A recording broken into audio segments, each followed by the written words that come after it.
There is no God but Allah, and Muhammad is his messenger. So runs the profession of faith familiar to some 2 billion people worldwide. But who was Muhammad? Where did he come from? When did he live? And what can we as historians know about him? Tom Holland. Difficult questions, but a fascinating subject.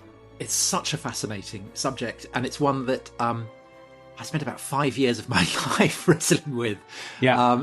To be honest, it was so challenging. It was kind of challenging intellectually, but also challenging because, of course, when you're writing about Muhammad, it's not like you're studying Nero or Alexander the Great. You're studying someone who is incredibly important to, as you said, 2 billion people. So you are dealing with very, very profound issues. And so I felt slightly tense about returning to this subject, I've got to say, but I think it's incredibly worth doing because I think it is fascinating in and of itself, but also because I think it raises really interesting questions about the relationship of history to belief, to the dimension of the supernatural, to all kinds of things like that. So really, I mean, the idea that we're going to do this in under an hour seems optimistic, I think, but I think we should try and do our best. We should do our best. I mean, what's interesting is obviously Muhammad is clearly one of the, 2, 3, 4 people who have most shaped the course of human history. I mean, if we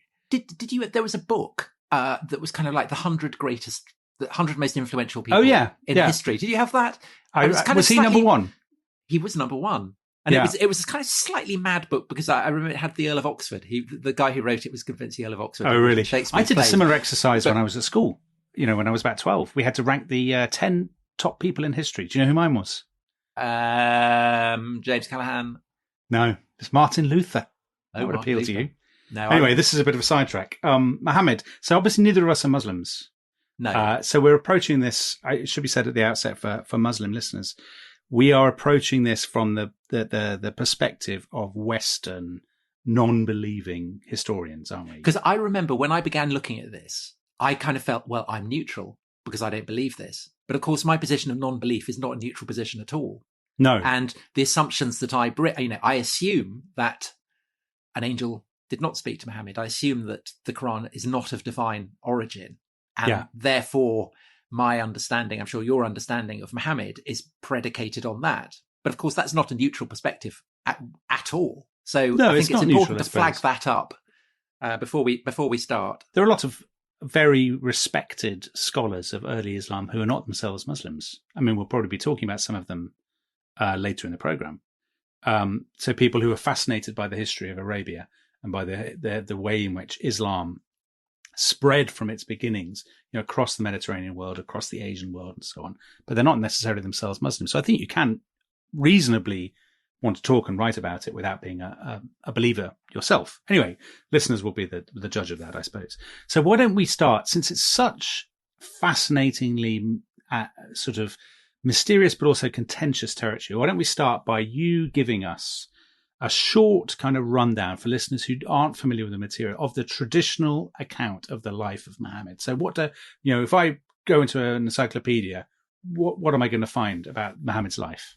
So the context is the 7th Christian century, beginning of it. It's the context is a world where the Near East is divided between the two great superpowers of Persia and Rome. Rome, of course, now ruled from Constantinople. Muhammad is born in a city called Mecca, which lies in an area of the Arabian Peninsula called the Hijaz, 1,000 miles from the Roman frontier in Palestine. He is a merchant. He is married to a woman who is herself a merchant. He acts as her agent. He comes to the age of 40. And 40 in antiquity is it's the age where you have your midlife crisis. And Muhammad has perhaps the most epical midlife crisis in history when he starts hearing voices. And this unsettles him because hearing voices in Mecca, where he's growing up, is potentially a mark that you've been seduced by a demon. But he gets reassured that actually he's being addressed by an angel. Angel Gabriel, I think, isn't it? Angel Gabriel. And he is being hailed as the last of the prophets, the seal of the prophets. And he stands in a line of descent going back through Jesus, through Moses, all the way to Adam. And his revelations are essentially the last chance that humanity has to live according to God's rules. So Muhammad starts to say this. Lots of people in Mecca think he's mad, but some don't. Among them is Khadija, his wife, and various other people start to rally around him. Khadija dies, but Muhammad continues with his prophetic mission. And in time, hostility to his growing number of followers becomes such that he and his followers are forced to emigrate, to undergo what in Greek is an exodus, and in Arabic is a hijra. And they go to a town called Yathrib. So that's modern day Medina. Well, because it comes to be called, so Medina is a city, it comes to be called the city of the prophet. And in Medina, Muhammad, essentially guided by these divine revelations, sets up a community, a state. He takes over the running of the city. He expels those or slaughters those who do not subscribe to his teachings and his revelations. He defeats the Meccans, and by treaty he is allowed back into Mecca. And when he comes into Mecca, he topples the huge number of idols that exist everywhere, and he establishes Mecca, which reaches back a very, to the beginning of time. It's been a holy place since the origins of time. It's a shrine that was established by Abraham and his son Ishmael, right back in the beginnings of time. And so Medina and Mecca are consecrated as these two cities that are hallowed by the role that they play in the life of the prophet. He dies, but his followers then take his message out into the world, and inspired by these revelations that in time will be bundled together to form a single Quran, a single text of revelations. People who come to be known as Muslims swallow the Persian Empire whole, dismember a huge chunk of the Roman Empire, spread westwards to the Atlantic, spread eastwards as far as the gates of China, and the result is the Muslim world that we have today. Yeah, very good. And so that is why, obviously, he can be voted the most influential human being who's ever lived. Well, that was a bravura performance, Tom. So we're talking a life that runs from about 570 to 632 or so. I think those are the conventional dates, aren't they? Right. Well, yes. But those dates are inevitably contested. Yeah. Because there are all kinds of historical questions that surround this narrative. So we have a question from Diogo Morgado, who asks, what can be ascertained with some confidence about Muhammad's life? And that's a question to which there is a whole range of answers. And at one extreme, you have people who say that the traditional accounts can be completely trusted. Yeah. And at the other end, you have people who say that basically we can't know anything about him. In fact, there are even some who argue that he didn't even exist. And the reason for that is that essentially, if we want a narrative account of Muhammad's life, we're dependent on texts that were first written down, or at least surviving texts that were written down. They date to about 2 centuries after the lifetime of Muhammad himself. So this is like Ibn Ishaq, is it? 8th century or so? Yeah, so there's a guy called Ibn Ishaq who lives at the end of the 8th century, and he gets kind of redacted by a guy called Ibn Hisham, and that's the version that we have. That's the earliest kind of narrative account. So the question is, what is the relationship of those accounts of his life to the historical Muhammad? But there are fragments, aren't there, from the time? So I've got a couple of them here. There's a Syriac fragment from 636. Many villages were ruined with killing by the Arabs of Muhammad. So that's from within the sort of Roman world. There's a guy called Thomas the Presbyter who again mentions the Arabs of Muhammad, 640. And then the most famous one is from the 660s. So we're talking about what's that? About 30 years after Muhammad conventionally is said to have died. Now this is by an Armenian bishop, and he tells the story. The sons of Ishmael.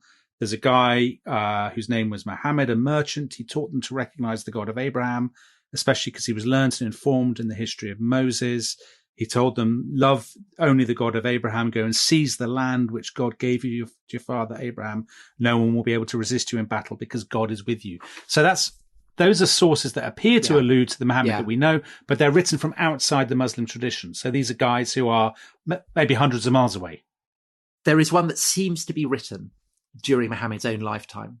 And so if that's the case, then Muhammad is the only founder of a great religious tradition of whom that can be said. Well, that's a fascinating point. So in other words, Muhammad is far from Muhammad being, well, okay, we can talk about the sources about Muhammad, but what's clear, he's not unusual. I mean, Jesus, there are virtually no sources from the life of Jesus, I think. No, there are no sources from Jesus' life, but there are sources. So we have Paul's letters that are written a decade or so after, and then the Gospels are written a few decades after that. Yeah. The problem is that we don't have the equivalent of Gospels. We don't have the equivalent of narrative lives of the prophet until much later. So it would be analogous to the kind of Gnostic Gospels that are being written around 200 AD. Okay. And no one looks at those and thinks that they are a kind of authentic account of what happened in first century AD Judea. Yeah. So that's the question. But having said that, yes, we do have these kind of early sources that clearly, I mean, it seems to me, I can't imagine how anyone really can argue that Muhammad didn't exist. He clearly did. These early texts, I mean, this is pretty solid evidence for it. And as I say, we have this one source called the Doctrina Jacobi, and it describes how Saracens, Arabs, led by a prophet, have invaded Roman Palestine and defeated the Romans. And it's hard to think who this is a reference to. It doesn't name Muhammad, but it's hard to think who this is referring to, if not Muhammad. But there is a problem, and there are two problems with it. One is that it's dated to 634, and the tradition, as you said, is that Muhammad dies in 632. So how do we square that? The other is that it describes Muhammad leading an invasion. And the Muslim tradition is absolutely clear that he did not do that he dies before the invasion of Palestine, which is the first target. There's probably a good way of answering that, though, isn't there, Tom? Which is that, there is. well, I mean, one good way of answering it would be he's still alive and he's leading the invasion. But another one would be that the guy who's what's it called, the teaching of Jacob or whatever. Yeah. That Jacob or whoever it is it Jacob who's writing it? Is that right? Is that his name? It's complicated. Well, whoever it is. Yeah. I mean, who cares who it is? Whoever he is, he's repeating a garbled story that he's heard in an age when information travels slowly and incompletely. And he might just have got it wrong, or his interlocutor might have got it wrong. Or I think there's a more interesting explanation, which is that the person the prophet, the biblical figure who is named more than any other in the Quran is Moses. And I've already mentioned that the Hijra, the exile, the Exodus, I mean, that's what Moses does. He leads his people from Egypt to the promised land. And that's essentially what Muhammad does when he leads his people from Mecca to Medina. Yes. The other thing for which Moses is famous is that he dies before the children of Israel enter the promised land. And essentially this is a problem if you were casting Muhammad as, the new Moses, which I think is basically what's going on. Mm-hmm. So you can see how that tradition would be erased, and you start to construct a tradition in which Muhammad is described as, like Moses, dying before his people enter the promised land. And this focuses attention on something that's very interesting, which is that it's clear that Palestine, Jerusalem, the Holy Land, the sense of belonging to this biblical tradition going back through Jesus, through Moses, to Abraham, is incredibly important. And the fact that Palestine is the first target of the invasions doesn't seem to be a coincidence. So I think that what happens is that if you look at these early sources, you can kind of work out a way in which there is an emphasis on the Holy Land that in due course comes to fade, because the Arab Empire comes to embrace a vast range of territories.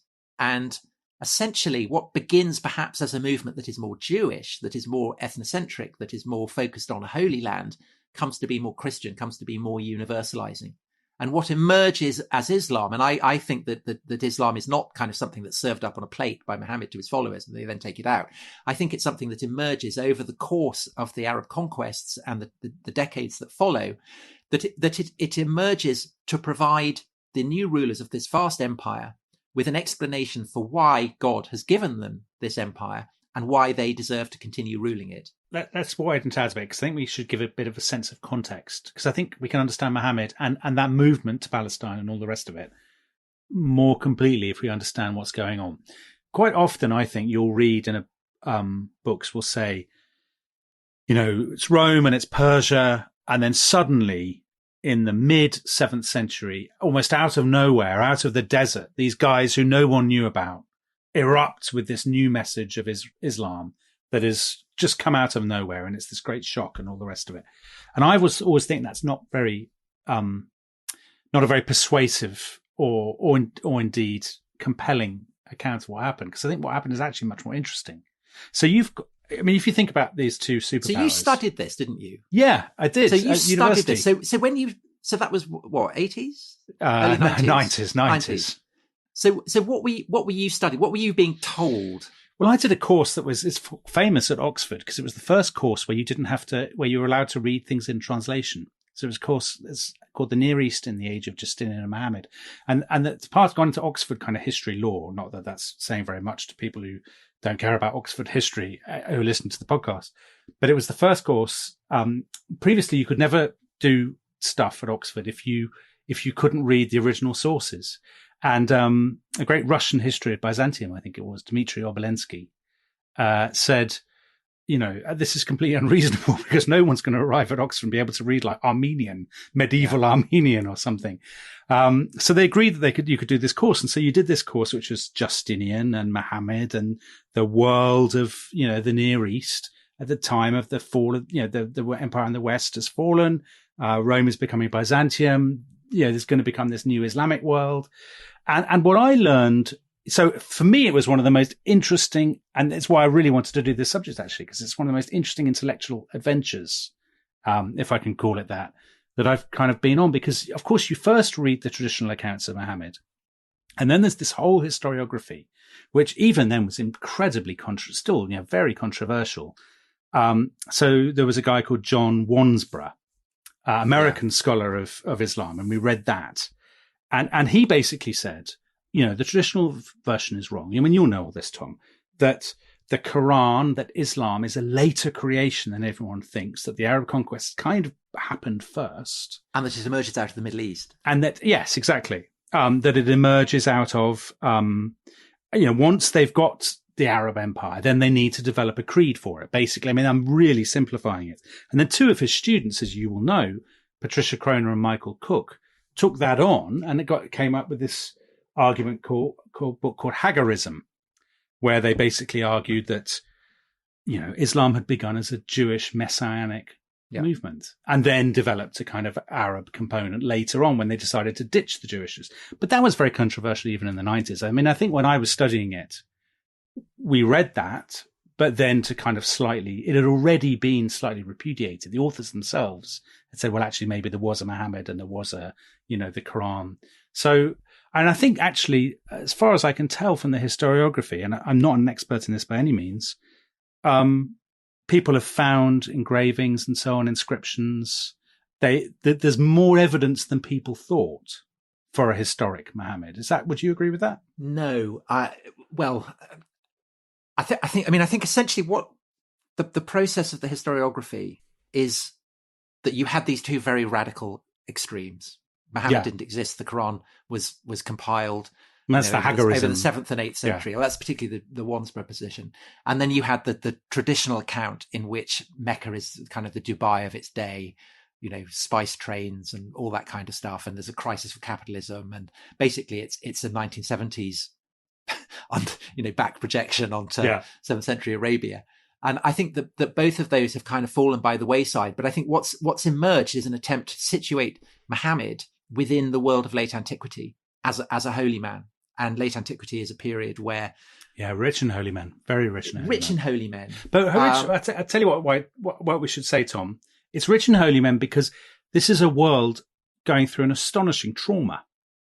Absolutely. Generally, isn't it? Yes. I mean, you've got, so for people who aren't familiar with this incredibly interesting period of late antiquity, tax bases are collapsing because of plague. There's been this massive plague in the 6th century. This devastating plague that people say, has killed a third, half of the world, which may be exaggeration, but maybe in certain places not. Which I think only recently historians have really given the centrality it deserves. And the interesting thing about that relative to what's happening in Arabia is that it hits cities disproportionately.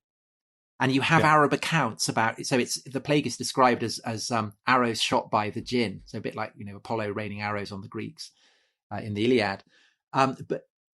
But these arrows only hit you if you come out of the desert. So perhaps there's a kind of interesting clue to what's going on, that for the first time, there's this kind of, the huge imbalance of population between those in the Fertile Crescent and those in the deserts beyond is starting to ease down. And then you have the Great War on top of that. Yeah, this massive war. So, I mean, what are we talking about? Rome and Persia have been the two superpowers for basically, 700 years? So they've divided that world between... It's 500 years for the Sasanians and the Romans. Well, Persia more generally, though, I suppose. Yeah. Going back even further. So they launched this sort of 30 years war style from 602 to 628, I think it is, which seesaws incredibly. I mean, it's sort of Game of Thrones style war, which the Persians seem to carry all before them, and they capture these provinces. Including Jerusalem. Yeah, Egypt, Palestine, and so on, that have been central to the Roman world. And then Heraclius, this extraordinary Roman general, takes the reins Emperor. of the... He's the emperor. Yeah, well, he takes the reins of the empire. And then he goes on these campaigns where he spends winter on campaign, which is great, really sort of groundbreaking. And he basically casts the Persians back, reconquers all this territory. And at that point, people often say, his biographers and people who've written about him say, if only he died, if only he died right then, he would be remembered as one of the absolute all-time great Roman emperors. But of course, he doesn't die. And what happens next? Suddenly these fellas will appear out in the desert and they take all the provinces that the Romans had captured back from the Persians. And so you will then read that the Arabs come and they defeat the Romans in Palestine. But the question is, what are the Romans? Because, they've been kicked out for ages and the whole apparatus of Roman control has melted away. And what's also interesting is that both the Romans and the Persians are paying Arabs to essentially kind of serve as buffer zones along the borders. So there's two regimes, aren't there? The Hassanids and the Lakhmids. And because both empires are short of money, essentially they're franchising out the patrolling of the frontier to these Arabs. When the Romans get kicked out of Palestine, those Arabs have no money coming in. And this is exactly the period at which tradition places Muhammad and the emergence of this kind of huge army waiting to take over. Now, it's possible that essentially what you have in Palestine after the expulsion of the Persians is kind of like French Vietnam, after the Second World War, that the French are coming back in trying to resurrect their rule. But essentially their prestige has been demolished and there are very few kind of French troopers there, and they get kicked. And essentially what is cast by the later tradition as a kind of great invasion may just be a kind of slow implosion in which Arabs who previously had been employed as mercenaries essentially kind of move in and don't need the Romans and they just take it over. Yeah. So that it's possible that is what is going on. But it's also true, isn't it, Tom, that there's much more interplay between the Arab world and the Roman and Persian worlds than people often think. So the common version, which is there's this sort of veil of sand behind which these guys have been lurking for hundreds of years and no one's cared about them. And suddenly they erupt and they're these incredible new force, sort of like the Dothraki arriving in Westeros, to go back to our Game of Thrones. But that's not really the case at all. They've been trading with the Romans. They've been working for them. People have been traveling back and forth. I mean, they all knew. And that's where the ideas, the religious ideas, I mean, there are Christians. There are Arab Christians, aren't there? There are. So this is, over the past decades, this has been the main focus of trying to understand who or what Muhammad might have been, is to try and situate him in that world, in the world of Persia and Roman rivalry, but also a world that is absolutely teeming with Christian, with Jewish, even with Zoroastrian elements, and perhaps, just perhaps, with traditions that have faded elsewhere but are still current in the deserts beyond Palestine. Now, because if you look at the traditional accounts of Muhammad, these biographies that over the course of the 9th into the 10th century, they become more and more elaborate the further away you go. So they're clearly being, extraneous information is being added to it. A bit like Arthurian romances don't tell you anything really about the context of, late Roman Britain or post-Roman Britain. So likewise, these biographies of Muhammad do not tell you very much about, they're not really grounded in a recognizable world of late antiquity. There's the odd Christian, there's the odd, there's a tribe of Jews who get dealt with at Medina. There's kind of mentions of Heraclius, but by and large, it's not a world that is rich in mentions that we can recognize as being late antique. So the fascination is to try and situate Muhammad in a context that makes sense of him as an early 7th century figure, rather than as someone who, has been constructed basically to explain things and to justify things that the Muslim rulers and indeed Muslims more generally in the later centuries need him to do. And so that's the challenge: is do you jettison the Islamic tradition completely, and do you only draw on texts that originate within or in the decades after his life, or are there elements within the Muslim tradition that you can draw on and construct a model for? And there's one key question, I think, which really underlies the whole problem, and it's only a problem for non-Muslims. So for Muslims, it's not a problem to explain where the Quran comes from. It comes from God. That's the essence of what a Muslim believes. But if you're not a Muslim, you have to explain how it was that, where does the Quran come from? The Wandsborough thesis that the Quran emerged over the 8th and 9th century has been conclusively disproved, I think. I think it's clear that the Quran is associated with someone called Muhammad. And although it takes time for it to be compiled, it's clear that there are prophetic utterances that together will constitute the Quran. So therefore, the Quran does provide, I think, evidence for the kind of world in which the historical Muhammad was living. Yeah. But of course, you still have to explain how and why it is that these texts emerge. Well, Tom, why don't you do that after the break? Well, because I just want to set up that this is a problem, because there is no other account we have of where the Quran comes from except the traditional Muslim one. And I remember being struck by what a problem this is for secular historians. When I went to an exhibition in the Metropolitan Museum in New York about Byzantium in early Islam, and the labels, the kind of counts in various, the Byzantine rooms were all very secular. So the descriptions of Christian practices were not from a Christian point of view. It was very, very objective, very, very secular. Then you got to the Islam room, and there was a collection of early Qurans, and there was a kind of billboard talking about the Qurans, and it said the Quran was revealed, the revelations that were given to Muhammad by God and that came to him by the angel. And that was it. There was no context. There was no attempt to explain what this might mean for someone who doesn't believe in God or doesn't believe in angels, or even doesn't believe in the specific fact that Muhammad is a prophet of God.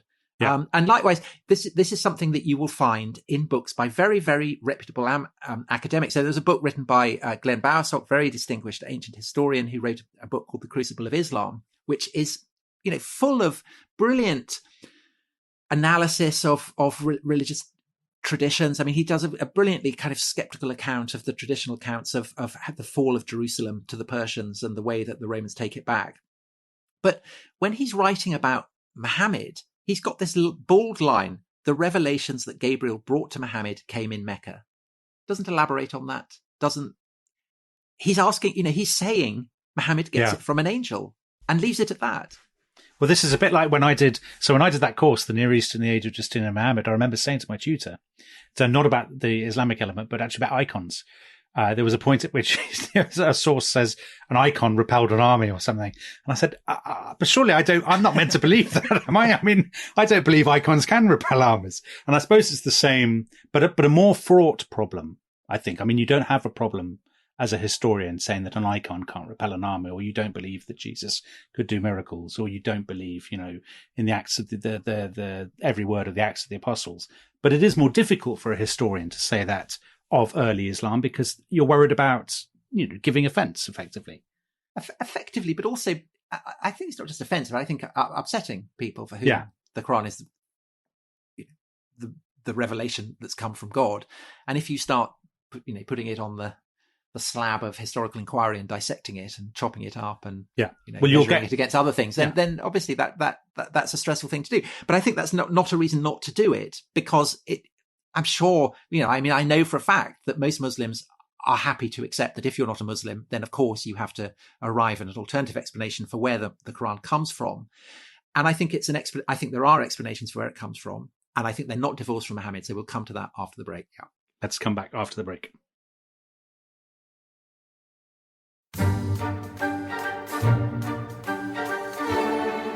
Welcome back to The Rest is History. We are talking about the life of Muhammad and early Islam. And Tom Holland, you posed before the break this question about the Quran and where the Quran comes from. So there are Quranic fragments, aren't there, which have been carbon dated. So there is one in Birmingham, I think it is. Let me get my notes. The Birmingham fragment is no later than the 640s or so. There's one in Tübingen in Germany, 650s or 660s. So we know that elements of the Quran. Well, but you see, even they are problematic, because that's the latest date. But the earlier dates, are well into the 6th century. So before supposedly Muhammad has been born. So that's a problem. And the obvious solution to that is that it's the manuscript, it's the parchment that's being tested, not the ink. So this could be fragments. The problem is, whenever you are trying to find absolute kind of solidity, absolute certainty in this field, it's like wading through sinking sands. And every time you think you found kind of solid ground, you found it giving it away again. It gives away again. But historians of the Quran generally believe, don't they, that the Quran was, as it were, sort of enshrined. It was set in stone, as it were, later. That there are bits of it that possibly come from. There are different versions of the same passage, for example, at different points in the text. That the text was edited at some point after Muhammad's death. That must be the case. There are probably as many different versions of how and why the Quran emerged the way it did as there are historians writing about it. In fact, I thought that this would come up. So I armed myself with a copy of a book called The Quran in its Historical Context. And it's it's an introductory essay by the great scholar of early Islam, Fred Donner, who's at Chicago. I'll read it. It's a paragraph, but I think it's worth reading because this is the perspective of an absolutely, accepted, standard-bearing scholar of this subject. And he opens it by saying, Quranic studies as a field of academic research appears today to be in a state of disarray. Those of us who study Islam's origins have to admit collectively that we simply do not know some very basic things about the Quran, things so basic that the knowledge of them is usually taken for granted by scholars dealing with other texts. They include such questions as, how did the Quran originate? Where did it come from? And when did it first appear? How was it first written? In what kind of language is it written? What form did it take? Who constituted its first audience? How is it transmitted from one generation to another, especially in its early years? When, how, and by whom was it codified? Those familiar with the Quran and the scholarship on it will know that to ask even one of these questions immediately plunges us into realms of grave uncertainty and has the potential to spark intense debate, which is, putting it. It's a very good way of putting it. Yes. So because the traditional account of Muhammad's life is the only version that we have, the moment you question that or you move away from that, essentially you have to construct a model for what might have happened. Yeah.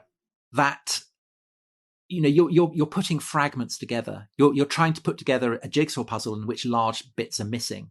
And you can't even be certain what the jigsaw puzzle originally looked like. And so it's not surprising that basically there are as many different accounts of how and why the Quran might have emerged and how that might relate to Muhammad and how Muhammad might relate to the context of late antiquity as there are scholars writing about it. And that is what makes this, I think, uniquely challenging to study. I mean, that's why the 5 years I spent on this, my brain ached the whole time. But when you finish, so your book is The Shadow of the Sword, isn't it? Yeah. Fascinating book, and you did a TV program, or 2 programs, I think. Was it 2 programs? Just one, accompanying it. Incredibly rich subject that you clearly had great, fun doing, although it was a challenge. But you must have come out of it with a sense, however provisional, that if I put you on the spot and said, what do you think the story is? What would you say? Okay, I think that Muhammad was a merchant, so I think that part of the tradition is true. Yeah, we told that by this very early source that you mentioned. He sees himself as standing in the line of Abrahamic prophets. So he's probably got that because Judaism is floating around Mecca or the Arabian Peninsula. It's the ideas of there's a sort of stew of ideas. Come to that in a minute, perhaps. Things that we can be certain about.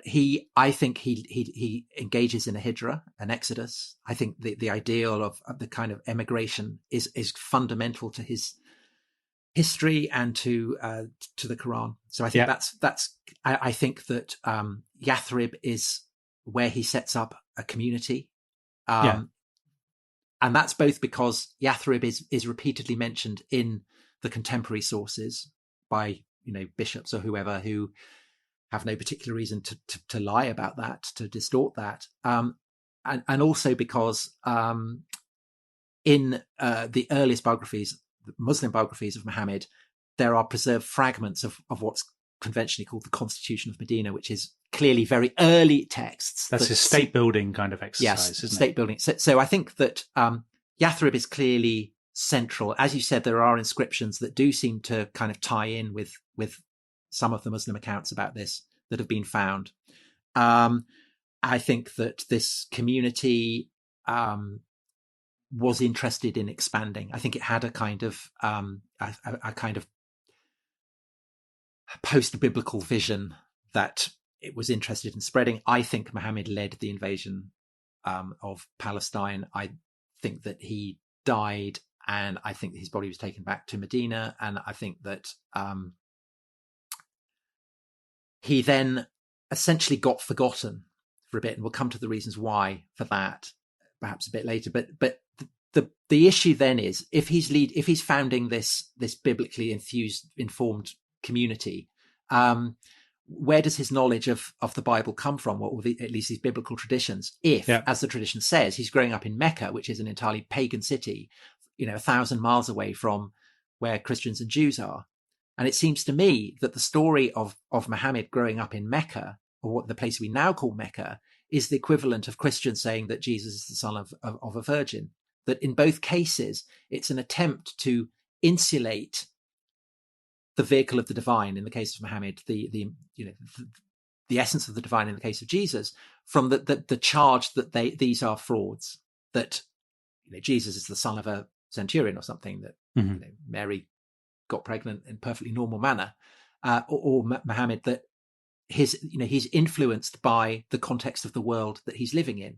And the reason why that has to be guarded against is because it might imply that these traditions, these elements within the Quran might have come from the context of the broader world in which Muhammad has been born. Now, that of course is, this is where the tension between history and belief kind of locks horns. Because if you're a believer, then of course it comes from God. That's the essence of your belief. But if you're not a believer, then of course, you're going to say, well, look at this text. There are all these elements. They clearly come from Christian, Jewish, often, even older traditions. And then you have to ask yourself, well, how and why did Muhammad come to absorb them? So one of the words, obviously the key things in this is Mecca. Is the idea is where Mecca fits in, because Mecca is a trading town.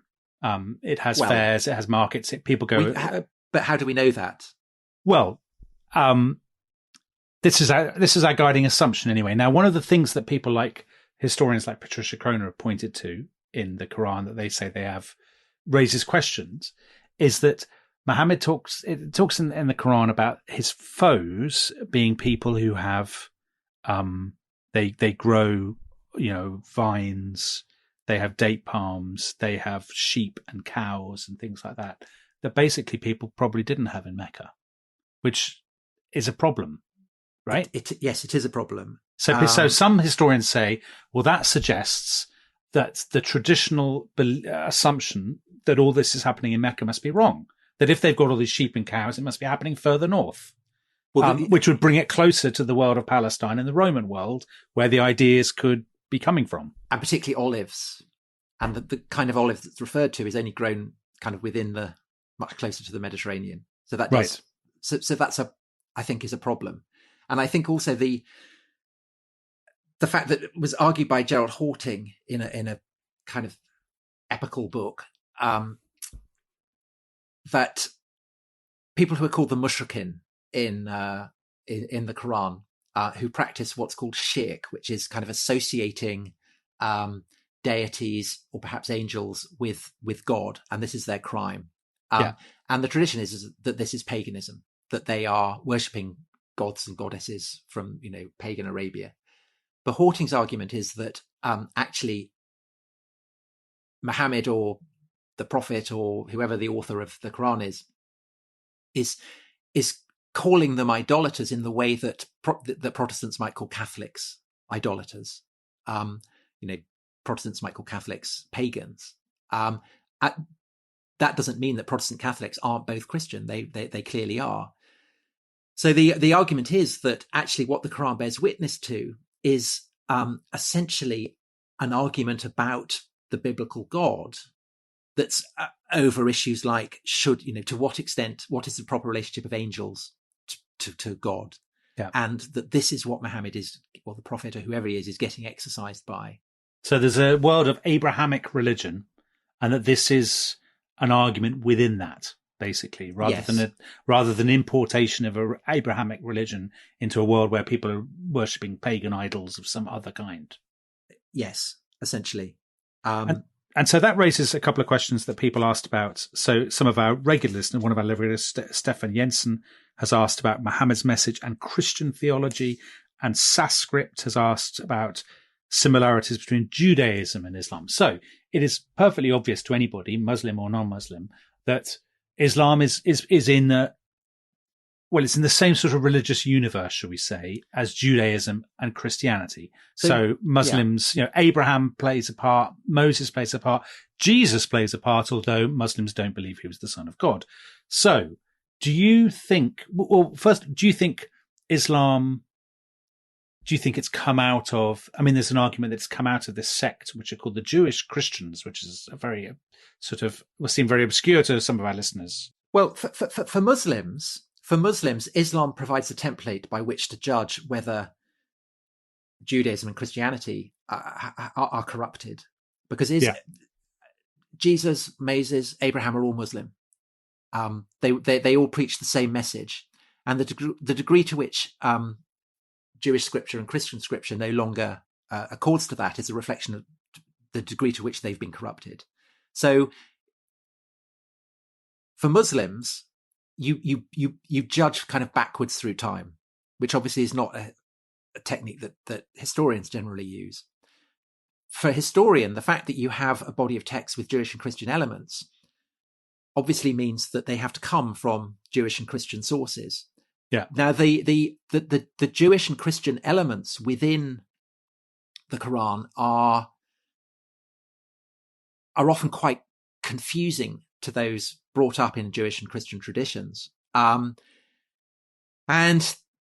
they seem to reflect perspectives that are often quite ancient. So the argument, say, about the divinity of Jesus is one that goes right the way back to, the beginnings of Christianity. And again and again in the Quran, you find elements of theological battles that elsewhere in the world had basically been settled. But Tom, that's why it's so hard to know where these elements are coming from. But I would say that seems completely, to a non-Muslim, to a skeptical historian, that would seem completely explicable. This is a peripheral part of the Roman world. It's a world that has been, the rest of the world has been blighted by plague. The empire has suffered serious traumas. Syria, desert and so on has been a place where holy men and sects and things have always flourished.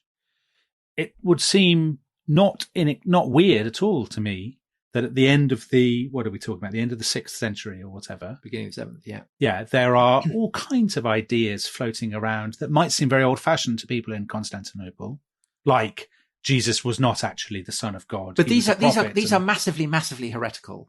And also, they confuse Jewish and Christian traditions. And what's happened over the course of late antiquity essentially is a process of both rabbis and bishops and church fathers digging trenches and pulling people back from the no man's land. And what you seem to get with the Quran is a text where these trenches have been erased and these different traditions are mixing and mingling again. But you've got to ask, well, how and why are these traditions suddenly kind of coming to life? I mean, it's like discovering a kind of Jurassic Park of theologies. These they shouldn't really be around. And there's a question from Polite Parrot, splendidly named. Was Muhammad really illiterate? So this is the tradition. There's a verse in the Quran that implies that he might be, but equally it can be reinterpreted. And what you do get through the Quran is a massive respect for texts. Yeah. The whole of creation is described as a text. And it may be that, that there are kind of scholars have found echoes of the Dead Sea Scrolls, for instance, in the Quran. Are people digging up these scrolls? Are they finding scrolls in the deserts beyond? I mean, we don't. Is it? It's so impossible. Difficult. I mean, you feel that you're straying into Dan Brown territory with this kind of, but it's very difficult to know. And I think essentially you have to kind of throw your hands up and say,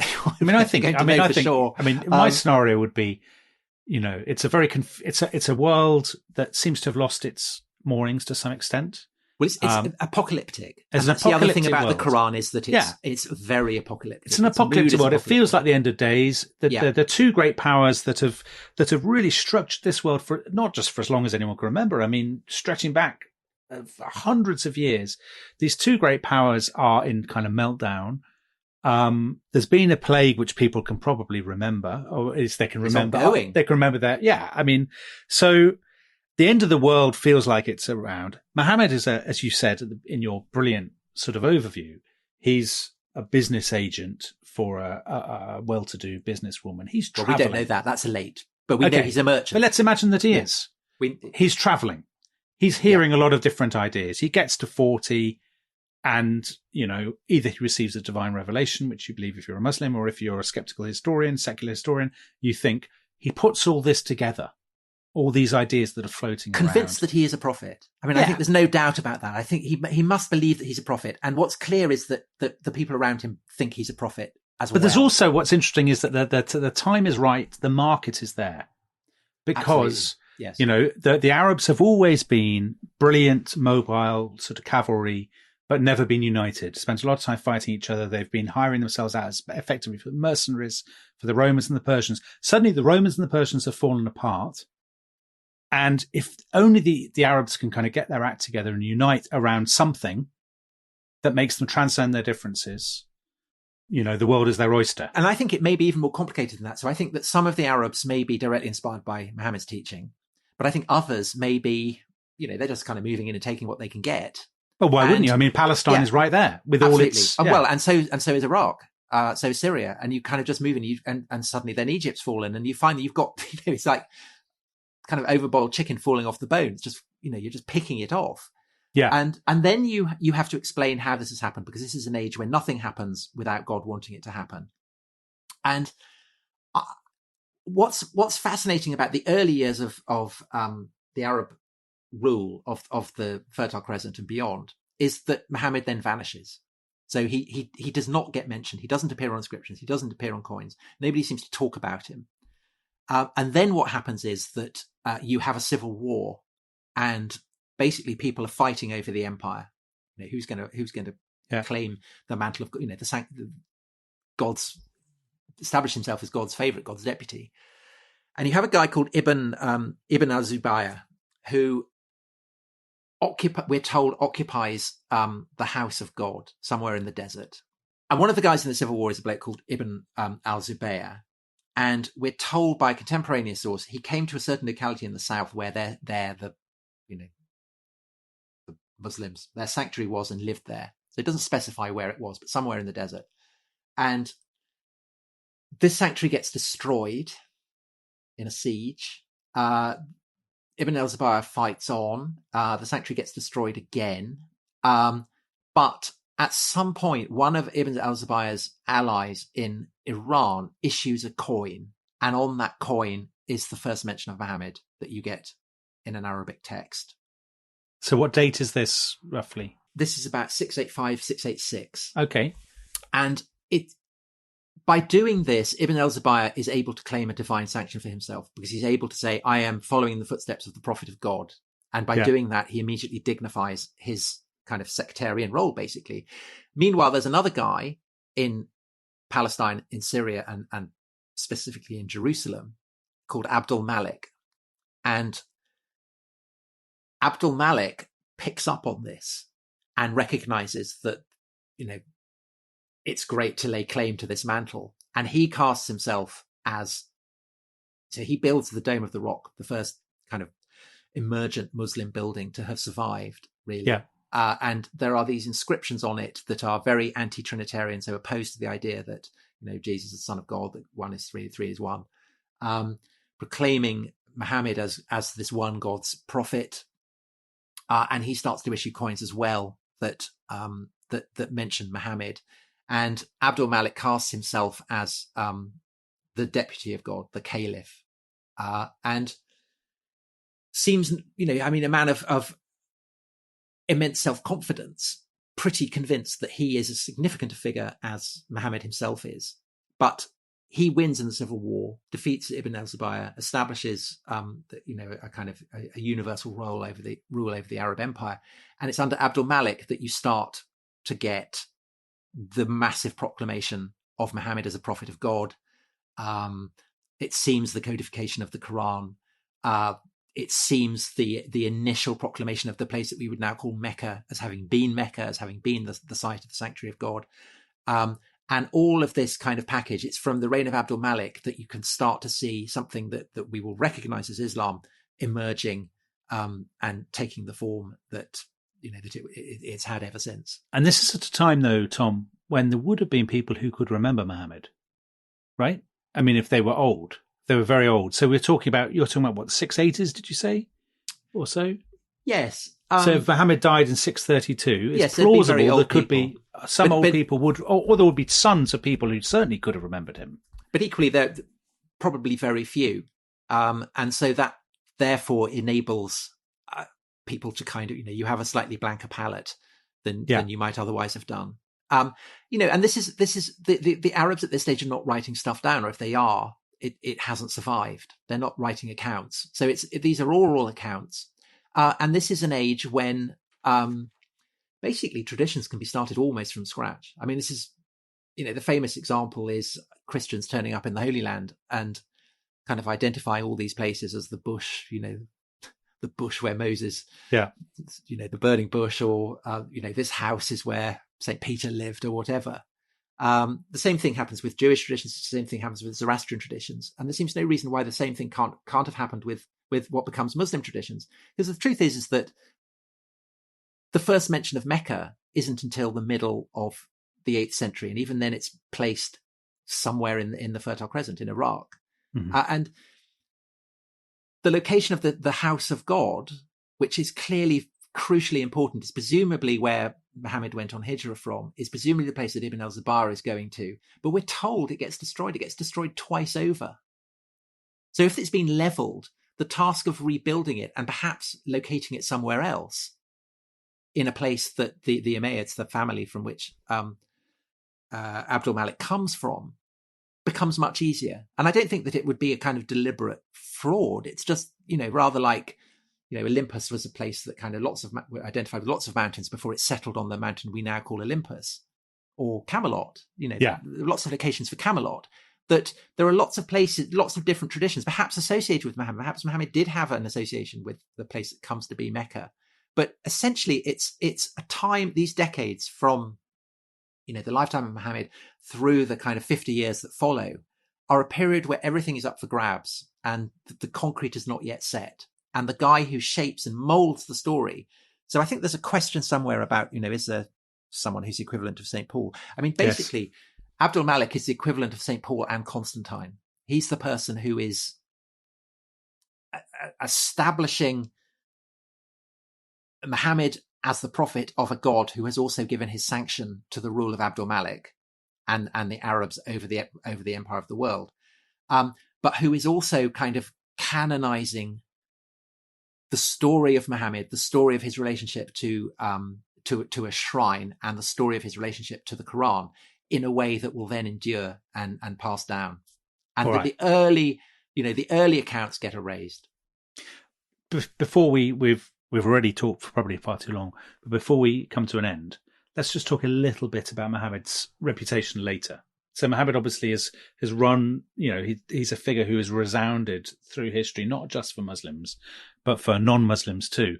And I know you've got a couple of good examples of people who wrote about Muhammad afterwards. So Carlyle, I think, is one of your examples, isn't it? Well, before that, for Christians, they have no sense of Muhammad as a prophet or a founder of a different religious tradition. They see him as a schismatic. So in Dante, that's the fate. He's sentenced to be torn to pieces, reassembled and torn to pieces again. At what point, Tom, did people stop thinking of Islam as a sort of did Christians, sort of Romans, at what point did they stop thinking of Islam? Because at first they clearly thought of Islam as this sort of weird heresy. Jewish heresy, exactly. But at what point do they say it's not? It's a religion in its own right that's got a rich tradition and all this sort of stuff. Yeah, it's into the beginning of the early modern period, and then through the Victorian period, people get fascinated by Muhammad. So, as you say, Carlyle writes a life of him and kind of enshrines him as the model of a great man. Yeah, and then you also have other historians who kind of try and do the life and times style approach. So putting Muhammad in the context of the age. But that's where you get all the traditions of him as a merchant living in Mecca as a kind of great merchant city and all this kind of thing, which then gets picked up by Muslim scholars. So there's a sense in which the model of Muhammad today is quite a westernized one. And there are lots of Muslims, of course, who recognize that and who want to go back to an original, strip away, get out the paint stripper. But there's a brilliant description of what they're doing by a scholar called Kater Ali, who's written a wonderful book about the afterlife of Muhammad and the way that both Muslims and non-Muslims have understood him, and it says about that texts written symbolically came to be read literally. And I think that's the problem, is that there's so much about Muhammad that is now taken as a kind of literal historical account in the Muslim tradition, whereas in fact it for most of Islamic history, Muhammad is he's the beloved of God. He's the man who, that's why he's loved. And the kind of attempt to see him as a historical figure is much more of a Western project. So there is a kind of tension there, I think. And it's one that obviously is focused in Western countries. It's a quest for the historical Jesus, isn't it? It's very not dissimilar. Absolutely, yes. The attempt to historicize Christ. And so that whole tradition, in a way, is a kind of Christian one, because it's bred of the Christian desire to make sense of Jesus and the Bible historically, and people then using those techniques then apply it to the Muslim tradition, which is why, I mean, inevitably, I think it kind of can raise hackles among Muslims, because you're applying an alien tradition. I'm permanently in awe of your ability to, no matter what the subject, to seamlessly make a very convincing argument that it all comes back to your excellent book Dominion about the Christian tradition. There you are. I've done the plug for you. Thank you. If only I could find a way to link all subjects to the second premiership of Harold Wilson in the 1970s. But of course, when and if you come to write your book on the latter years of the Thatcher premiership and into the major premiership, I hope you'll do that. Then, of course, debates over the relationship of Yes. the historical Muhammad to how people have interpreted and misinterpreted him.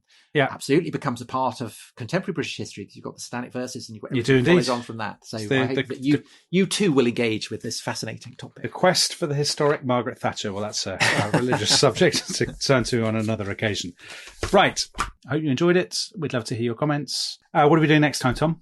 We're doing Magna Carta, I think. So King John's partisans will have very strong views about that. And let's hope we don't get cancelled for it. All right. Bye-bye. Bye.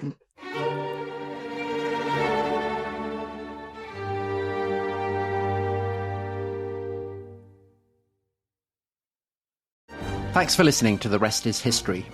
For bonus episodes, early access, ad-free listening, and access to our chat community, please sign up at restishistorypod.com. That's restishistorypod.com.